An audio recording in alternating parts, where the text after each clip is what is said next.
Bonjour, l'Office du tourisme, et c'est Julien que nous interviewons aujourd'hui. La question, c'était, vous avez mis en place depuis hier, à titre d'essai je crois, un système de location de vélos électriques. Tout à fait. Que tout le monde pourra louer. Alors j'aurais bien voulu savoir quelles étaient donc les modalités, quelles étaient les modalités pour pouvoir les utiliser, comment ça va se passer, est-ce que vous pouvez nous expliquer un petit peu Alors ce qu'il en est? En fait, les gens qui vont vouloir louer un vélo vont venir se rendre à l'Office du tourisme, nous poser des questions, et les tarifs, les 2 heures, 9 € la demi-journée et 15 € la journée. Non, c'est pas ça. Si, c'est ça, c'est ça. Non, mais c'était l'œil. Faites pas ça comme ça. Ouais. Allez, comme ça. Là, ça va mieux. Ouais, mais là voilà, comme ça, c'est bien. Voilà, allez, donc au niveau des modalités, nous avons un logiciel qui est intégré au site internet de la ville. Nous avons en fait un lien direct avec la borne pour voir comment les vélos sont chargés. Nous avons une carte et avec les clients, nous sortons passer la carte devant la borne. Vous avez une carte, c'est vous qui il n'y a qu'une seule carte, le client n'a pas de carte? Le client va avoir une carte aussi normalement avec une clé pour le cadenas. Nous allons avec le client sortir, faire un état des lieux du vélo, passer la carte devant la borne pour pouvoir sortir le vélo de la borne. Une fois que le vélo est sorti de la borne, le client peut vaquer à ses occupations, moyennant le tarif que je vous ai indiqué. Et il n'y a pas de caution à verser pour prendre le vélo? Alors bien sûr, au niveau de la caution, on demandera à chaque personne un chèque de caution qui s'élève, il me semble, à 500 €. D'accord. Voilà, ça c'est juste la caution, donc quand la personne revient, bien sûr, devant lui, on va déchirer le chèque, le mettre à la poubelle. Après avoir fait quand même un état des lieux du vélo. Après avoir fait un état des lieux, avant le départ du vélo et au retour du vélo. D'accord. Voilà.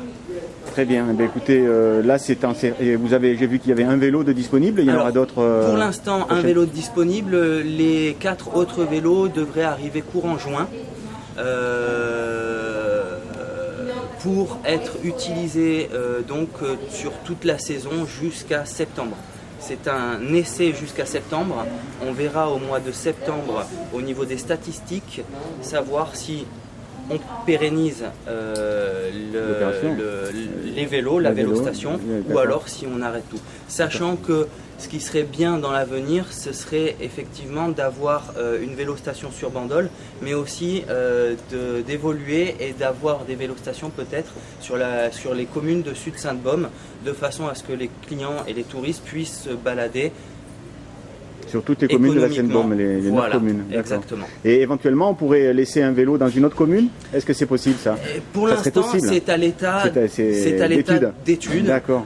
Ce qui serait intéressant. Ce serait très intéressant pour les gens qui viennent de Bandol ou même du Castellet de pouvoir laisser, un petit peu comme sur Marseille, de laisser les vélos dans différentes stations. Voilà. Et les laisser, ou à la limite, bon, je vais déjeuner à la Cadière ou au Castellet. Je laisse le vélo, il se recharge, je peux le reprendre et repartir après, quoi. Et revenir à Bandol. Voilà, ça serait un truc sympa, ça. C'est à l'état d'étude et ce serait très Il faudrait sympa. que les autres communes de la communauté de Seine-Baume fonctionnent aussi dans le même système. Donc là, on est sur le projet, enfin le service développement économique et durable est sur le projet, donc on en saura plus normalement au mois de septembre. Ok, donc je vous propose de le sortir, le vélo, comme ça on voit à quoi il ressemble. Merci. Donc voilà la bête. Très bien. Donc avec une béquille centrale. D'accord. Pneus increvables. Ce sont des pneus pleins? Ce sont des pneus pleins normalement. D'accord. Vous avez ici la batterie. Oui. Un système de cadenas incorporé au vélo avec un système de clé, plus un deuxième cadenas de façon à ce que ce soit vraiment sécuritaire. D'accord. Voilà. On me faisait remarquer tout à l'heure que l'entraînement de la roue arrière se faisait par cardan. Tout à fait. Et pour éviter tous les problèmes en fait d'entretien, de casse de d'entretien et tout ce qui concerne la chaîne. Ils ont évité de mettre des chaînes et on fait une formule cardan. D'accord. Ça évite aussi effectivement qu'une personne, puisque les vélos ont approximativement 35 km d'autonomie, ça évite aux personnes qui montent, admettons, à la Cladière, au Castellet, s'il y avait risque de casse de chaîne, bien évidemment, il aurait fallu aller les récupérer, etc. Là, pas de problème de chaîne, les gens peuvent revenir sur Bandol, quoi qu'il arrive. C'est la marque du vélo, c'est une fabrication quelle? C'est fabriqué où?